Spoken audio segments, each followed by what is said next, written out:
Hello, my name is Mercury, and welcome to this brand new episode of Media FA. Today, I am alone. Today, I'll be discussing the first installment and series in the DCU, Creature Commandos. So, technically speaking, in a technical matter, it is the first. So, Creature Commandos, like I said, it's the first series. It is also the first animated series to come out of DC for their main projects, which is a lot of fun to say. It started in December and ended earlier in January. So yeah, it's our first real thing that kind of ended in 2025 that we are covering. It's our first episode discussing a new topic, so that's always fun. I mentioned I all of those the details on that are in the previous episode, which is the Matter Season 3 episode, and also on our socials. If you're not interested in listening to that episode for the explanation, they're all on there. But yeah, Creature Commandos is interesting to say the least. It's set after the events of Suicide Squad and specifically also Peacemaker. It's set after the events of Peacemaker. The events of Suicide Squad, the Suicide Squad, and Peacemaker are canon to this world, to the DCU. It seems like the DCU is mostly a soft canon storyline from the DC the Suicide. It's a soft reboot. Sorry, to the DCEU, where it keeps the Suicide Squad and the Peacemaker storylines there. At least their events happened, but the main parts of the DCEU didn't, because the Suicide Squad and Peacemaker are very self-contained. Something I'm probably going to talk about later, maybe in a Superman episode, is how I think they could sort of tie in the events to be a lot more cohesive. Whereas I think that for Superman to work, Superman should be before the events of the Suicide Squad. It should be set before those events instead of after them, just to kind of make it so superheroes have been around for quite a bit, and make it sense that the Suicide Squad is set after those events. They just kind of fill out the universe for a bit before we get to actually the point in time where the Suicide Squad is in there. I don't know, but we know that this takes place pretty late into the timeline. We know this takes place after a year after a year after the Suicide Squad. This probably a few weeks after Peacemaker ended, because John Economos still has this has the walking, not the walking stick, but the brace. He still has those. But yeah, aside from that, there's not much more to say. We are going to be seeing the official start of the DCU later in the year with the Superman movie, which we'll be covering. We will be covering the trailer for it pretty soon. And also there is the second season of Peacemaker coming out later in August. So there's that for us to look forward to. There's a lot of DC. There's DC stuff coming out this year. All of it James Gunn. And next year, we are getting the Supergirl movie and also the Clayface movie that was recently announced. So yeah, there's that. Anyways, the big question for a lot of people this time around is, did the DCU start off well? Did it make a good impression on us with Creature Commandos? The answer we'll find out as we go along. But anyways, let's just get into it with what we always start off with, the animation and action. The animation of this show is provided by Bobby Pill Studio, which you may recognize from Captain Laserhawk. They were the same animators of that, and also they animated the trailers, the trailer for season 2 and 3 of like the initial teasers of season 2 and 3 of Invincible. So that's why those look so much. That's why those look much better than the actual series. And most famously, Bobby Pills is also the animator behind the animation studio behind Peepoodoo, I'm pretty sure it's called, which is a very adult-oriented animated series. We're probably not gonna. I steer clear of that. I'm not covering Peepoodoo. I wasn't planning to, but just kind of mentioning here, like I'm not gonna plan on that. I am not looking at that at any point in time. Never.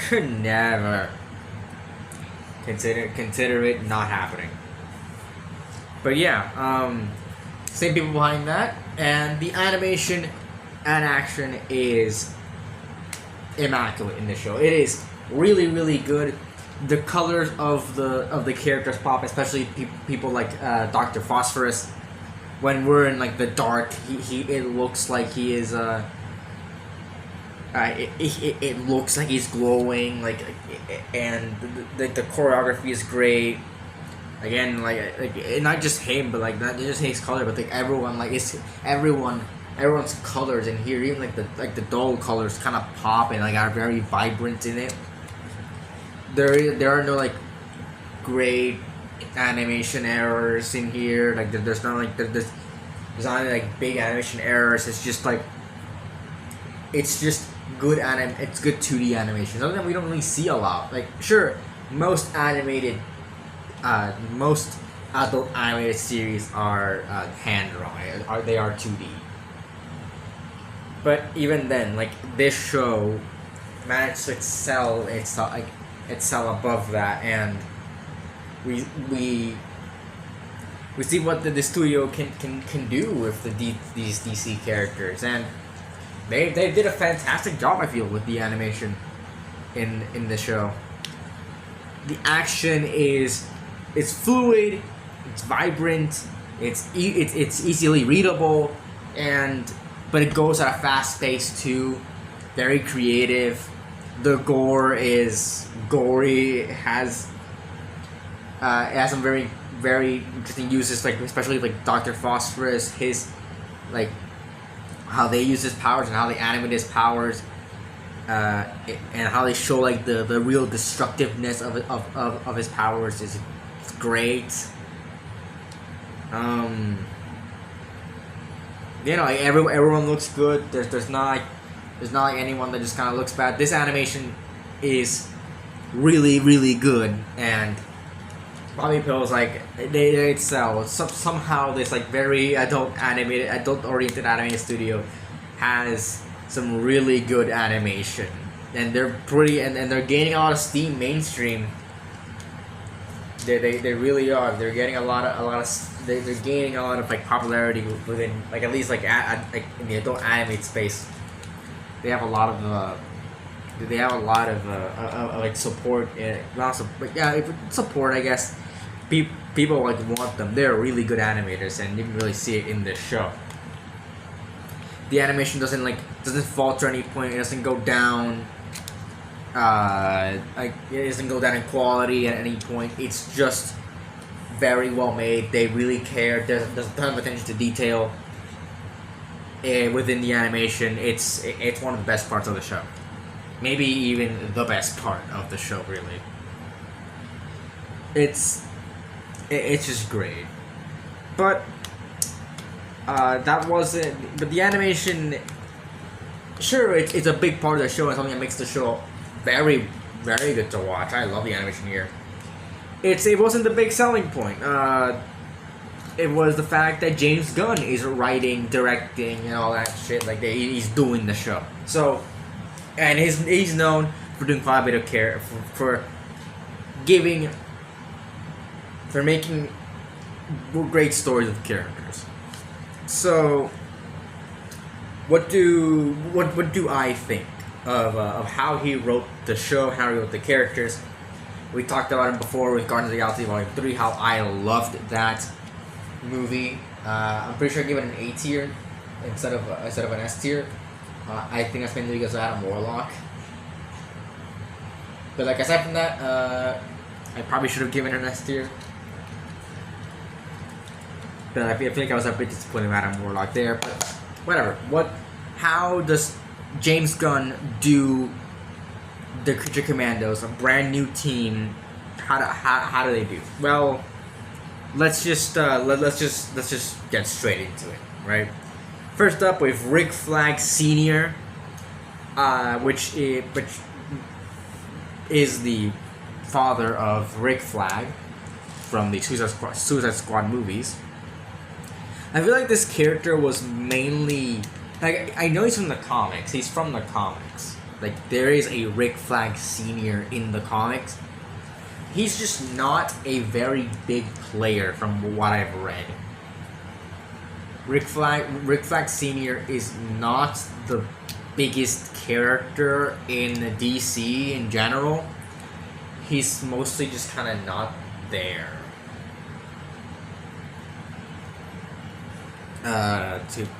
In like a lot of stuff. So pretty much James Gunn had to make this character from scratch. And to be honest, I feel like we didn't get a lot of him in the show, really. I feel like, yeah, no, we didn't really get a lot of him. He didn't receive a dedicated episode to him, unlike the other members of the Creature Commandos. Like we didn't, we didn't see any backstory from him. Which, I mean, would have helped since he's supposed to be like the main, I don't know the main guy, but definitely one of the big characters we're supposed to care about. So seeing as how he didn't receive any of that is I don't know, like I'm not really connected with this. I haven't really gotten this character yet. I haven't seen enough of him to really get his personality. Like any of his personality, I feel it's just not. I have not received like enough of this character. It's not because I love this character so much. It's just that, it's not like I can't get enough. It's just that I don't have enough to really go over a lot of things with this character because he doesn't develop. We don't really see how his son's death affected him in the show. He's mostly there for plot stuff, and he's decommissioned about he is decommissioned about halfway through the show, and he pretty much does nothing at any point throughout it. And it's kind of weird because he was kind of a big part of the market. He's just kind of not there for most of it. It's kind of sad, but yeah. Rick Flag Sr., we don't see a lot of him. I think I said it. I feel like this character was made because they killed Rick Flag. And James Gunn killed Rick Flag. And at that point he didn't know that he was gonna direct that he was gonna do like the DCU moving forward, even though it was like 2 years away that they were gonna go in that direction.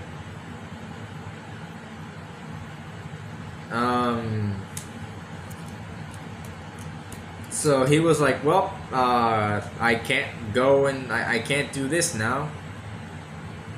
Like, Like he had to either bring back Rick Flag, even though he made a big push to like. He made a big push to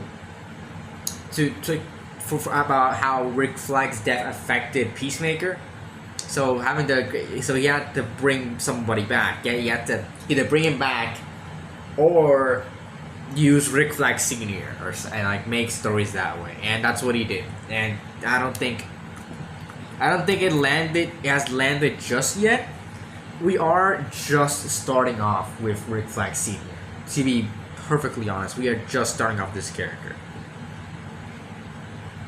It's not like we are. It's not like we don't. It's not like, oh, we're never gonna see this character again. We know we're gonna see this character again.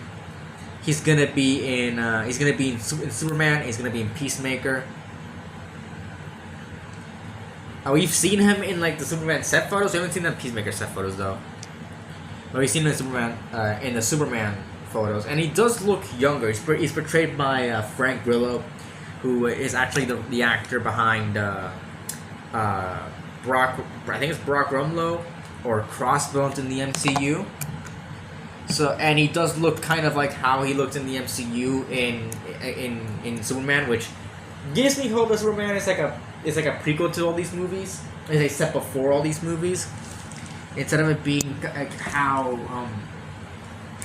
people think it's gonna be, where it's set after all those movies. Maybe, I don't know. We'll see.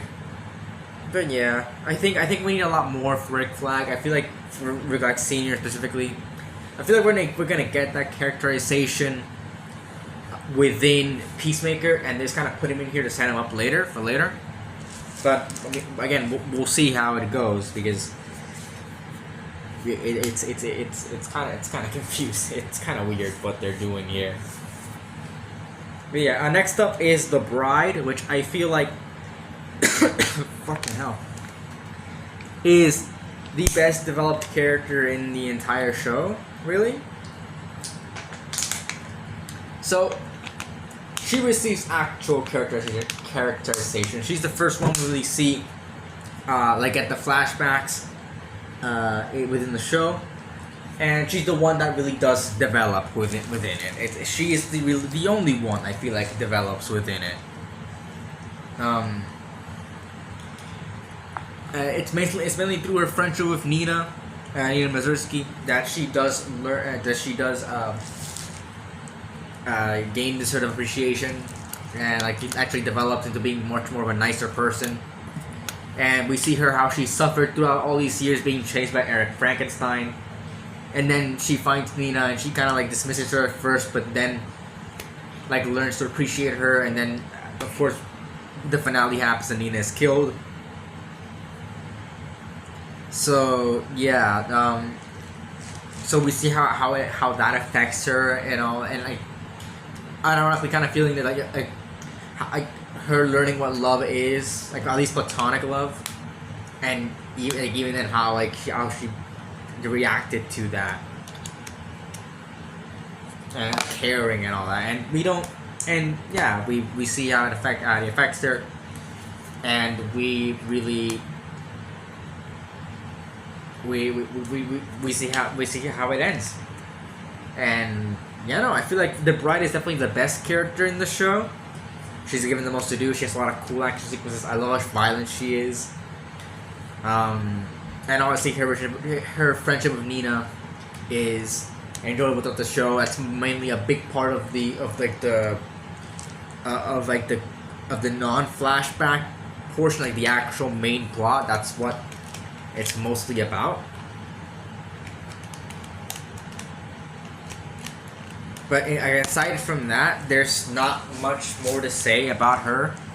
I can talk about the Flash. Like I guess I can talk about. I'll talk about the flashbacks much more in detail later, because I have a big problem with the flashbacks. And it's not like and how they're written. It's just what they do for the plot. I'll talk about it then, but I'll save it for later, because there's more characters to talk about here.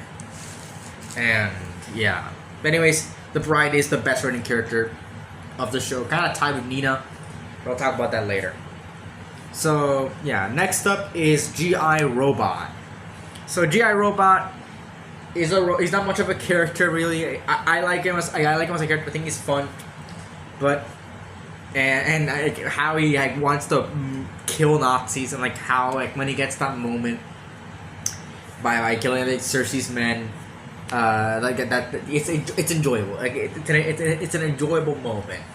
I really did like that, but aside from that, there's not a lot to say about G.I. Robot. He gets decommissioned like episode 2 or 3, I think it's episode 2, and he sits out the show entirely until the end where he's like remade. And yeah, that's the extent of where G.I. Robot goes.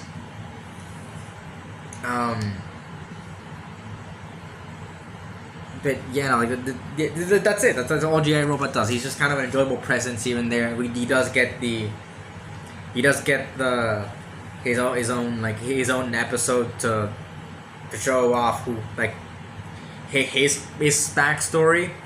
Like aside from that, we don't really get much because his character is pretty consistent throughout. Because he is just a robot. Like that's who he is. But yeah, he doesn't have a lot of characterization in the plot, and because he's just mostly not in it. Speaking of another character, doesn't have much characterization, but he's also played by Sean Gunn. Is Weasel.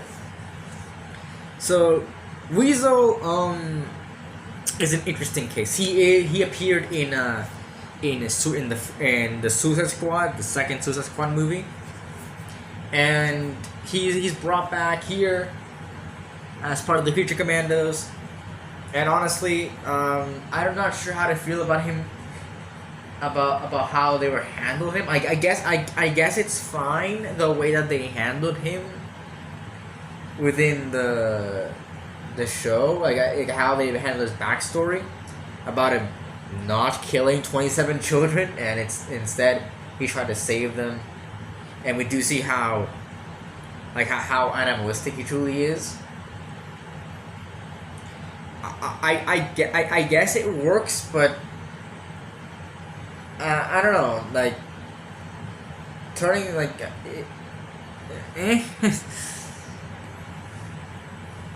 I guess it works for like what you're going for here, where you're trying to make them a lot more human. Like that's the main part of the flashbacks, is the fact that these people were human. But like aside from that, Weasel doesn't have much. I do like that he forms like a friendship with the princess and like pretty much fucks everything up. I'm not sure if they will. I mean, the job's done at the end, right? But yeah, Weasel's fine, I guess. He's not much of a character. His backstory also fine, but like aside from that, I don't know. He's not much. He's in develop, doesn't grow, so there's not much to say. He's also fucking non-speaking. I like that it's like he's mostly crazy. He mostly acts crazy, but it looks like he has at least like a semi-intelligent consciousness in there. That's fun. Yeah, like aside from that, not much to say about Weasel. Something I gotta say about this other character is Kinect's character is a Dr. Phosphorus. He is my favorite character in the show. I don't care how fucking immature his humor is with him like melting a tank in half, like pulling up 2 middle fingers and melting those guys' heads with them. Like I don't care how immature the humor is. I really like what they did with this character. I think he's a lot enjoyable. I like his backstory a lot. I like how they added Rupert Thorne to it and like made it all about like Gotham, like him being they didn't shy away from him being a Batman villain. I think it was very well made, his backstory in here. But yeah, I guess like, and he's funny. I think he's great like outside the flashbacks, but again, he doesn't really grow within the show. But he has much more than like, for example, like Rick Flag Senior or J Robot or like or any of those characters that he does. In fact, like he is funny. He is a very funny character. He's enjoyable to watch. He has a tragic backstory and he did go crazy, but whatever. Like, yeah, I like his backstory a lot. It's and yeah, he's my favorite character of the series. Just how funny he is.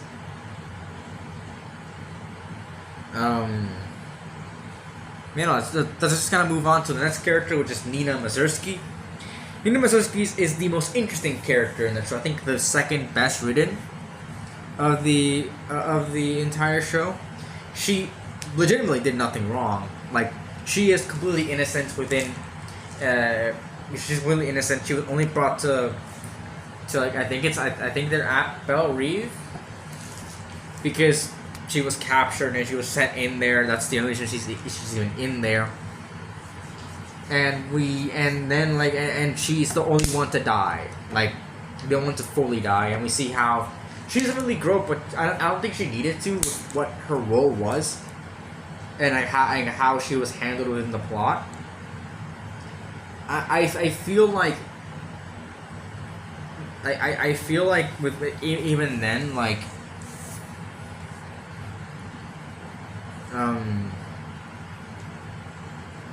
like even then like it works with what they wanted to do with the character, so I'm not gonna knock points out of it.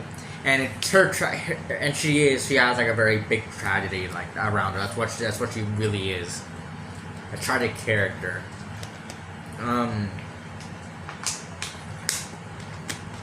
Like aside from that, yeah, no, I don't know. There's not much more to say other than I really like what they did with Nina Mazursky.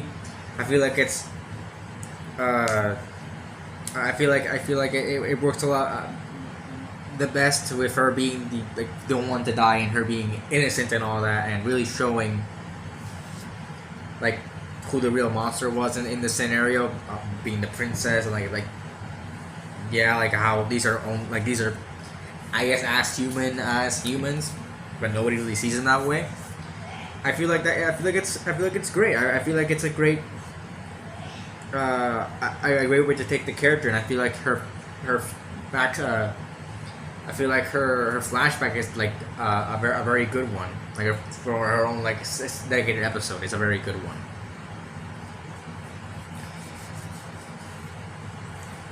Next up is Eric Frankenstein.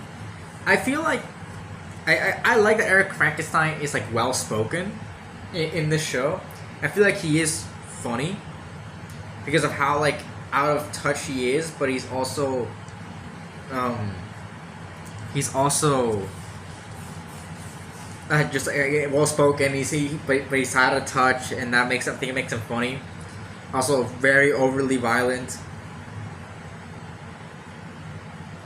But yeah, like aside from that, like his own flashback episode, I feel like you're not meant to like this guy. You really aren't. Like how he like his flashback episode is like I think the one that really characterizes him as like a pretty like bad person, and he's only really and Rick Flag only really works with him because he absolutely needs to. So yeah, having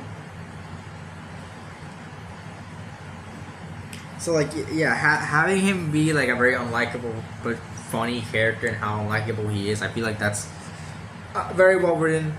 But yeah, I have my problems with some of the with how the whole show is even structured.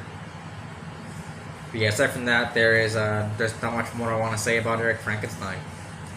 Next up are some other characters we can talk about. It's just Cersei. I like that Cersei is sort of the main villain of the show, and she puts everything into motion by lying about everything from the very beginning. I feel like we're gonna see much more of her in later on the line, but it's also interesting to even have Cersei in here. She's a big Wonder Woman villain, so having her here and not having her like debut in a Wonder Woman movie, it really makes me think that they're gonna do something with this character later on the line, where maybe Waller is gonna track her down, and like Wonder Woman gets a Wonder Woman movie or something. I don't fucking know. But yeah, very interesting there. Waller shows up for a few scenes, and I feel like that she's a bit weirdly characterized here, but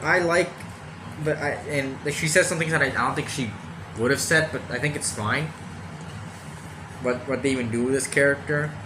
Clayface is here too, and doesn't really do much, but it makes you think like what they're gonna do with Clayface if the Clayface we see in his own movies gonna be the same Clayface that we see here, and he just kind of regenerates. But yeah, I don't know. Just kind of seems weird what they're doing here. But you know what? I feel like the characters are written well enough where they work with the story that they were telling. But but the plot itself kind of doesn't work with what James Gunn had in mind with the direction of the show. So let's talk about that. A big part of like the thing I said with the characters that I don't think there's a lot of character development aside from the bride, and that's a big problem with me. That's really a big problem with me. I feel like here we should have seen the characters develop to at least tolerate each other, but we don't see that. We don't see them team building like they were in the Suicide Squad. And I'm guessing that's because James Gunn didn't want to reiterate the same thing. But we don't see that sort of dynamic in here, and I feel like the show falters a lot. We only really see that with Nina and the bride, and well, that is well written. Like I will not deny that is well written. It isn't to the point where I think I can say like it isn't enough. Like we needed to see more of like the team building and all that with the Creature Commandos, about them not even liking each other and having to work together. We don't see that at any point throughout the show. It's kind of sad that we don't. I feel like we could have seen that. And one of the main parts I think is that really it falters because of that is because there's a lot of flashbacks in the show. So like episodes are mostly split into two sections, where it's like the main plot's happening with Pokolistan, and then there's the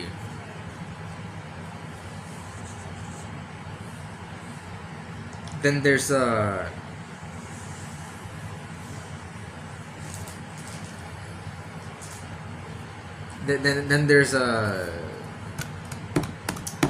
flashback. So also I want to mention something about like the characters. I just remembered about the princess, about her wanting to destroy the world. It's something that actually I think is a very interesting thing that they kind of sort of left with kind of unanswered, but I guess it's a bit open, but a bit like not open. Is the fact that maybe the princess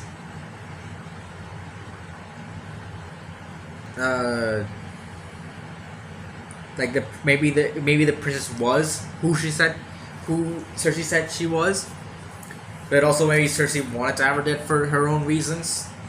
Like there's no really real winners here, because Clayface was at Cersei's at Pokolistan, but I feel like it's left a bit open.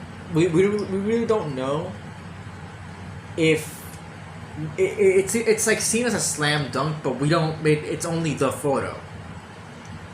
So I'm left to believe that maybe it was left kind of open to see to maybe like see like, oh, maybe Cersei made it all up in order to get Princess Ilana killed, or maybe Ilana was who Cersei said she was and deserves to get killed. I feel like it's maybe left open in that area where was what Bright did actually the right thing? Or was it Cersei's tricks that just worked on the bride? Maybe. I feel like it's left open, at least for interpretation that we're gonna get later on down the line. We still don't know what's up with Gorilla Grodd. But yeah, no, I feel like it's interesting to say at least what they where they could go. But it feels like a lot of the shows like a lot like that ending is specifically like incriminating the princess, but as like I don't know. I feel like there's more to that story that we haven't seen yet. Yeah. Anyways, aside from that, yeah, there's just not a lot of, like the episodes are divided into those sections, and I feel like the flashbacks take a lot from the actual main plot of the show. It doesn't let the main show breathe. That's what I'm trying to say. Because like what we do see of the main plot is the like fight scenes, like people going places, people like trying to find out what's going on with Pakistan. But that's where the main plot happens, and we have to learn about the characters with the flashbacks. The flashbacks take a lot of time, and one of the big things I don't like about flashbacks, and I've talked about this before with series that have flashbacks that don't tie into anything, is that I think flashbacks have to tie into the plot somehow. It's not just learning about the character; it's also like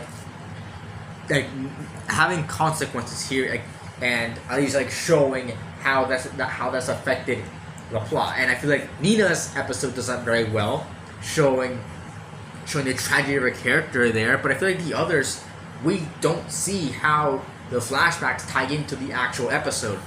So the flashbacks, to me, at least episode 2 to 6, they're just taking space from the plot that we could see.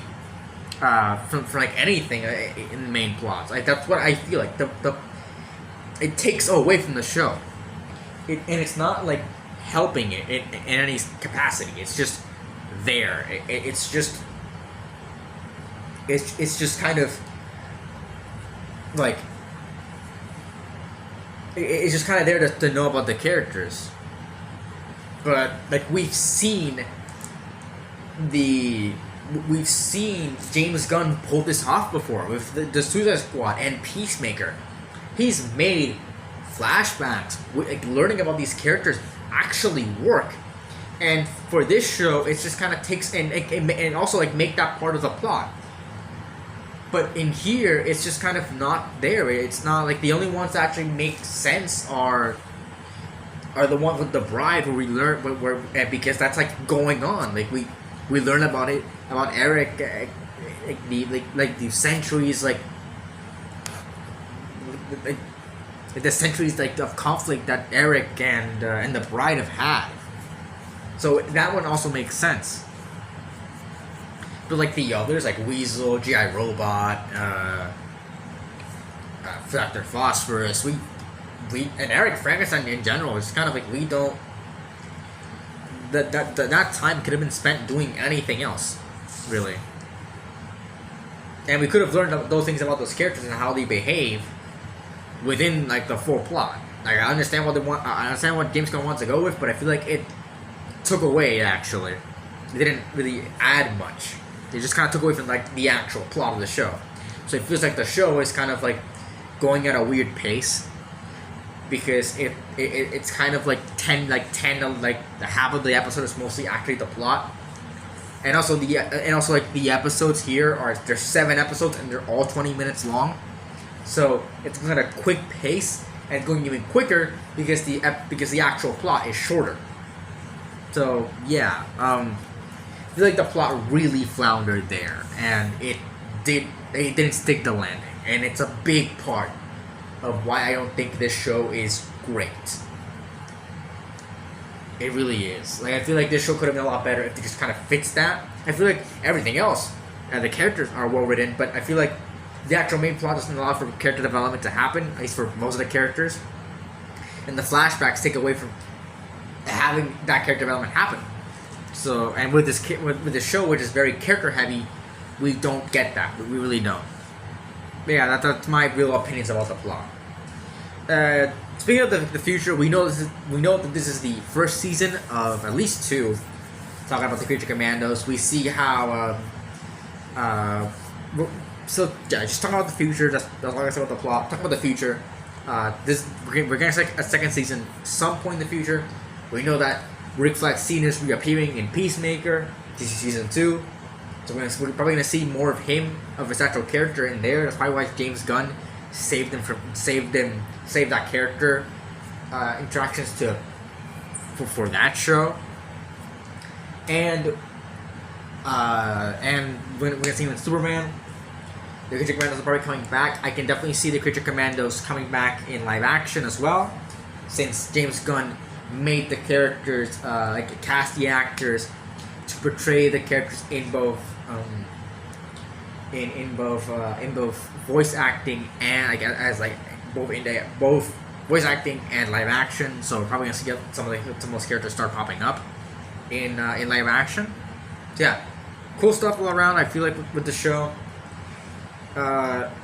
In general, I feel like Creature Commandos is a good start. Good enough. It's not bad, but it's not the greatest it can ever be. The characters are very well written. I did like the characters a lot, but how the plot handled itself and how it tried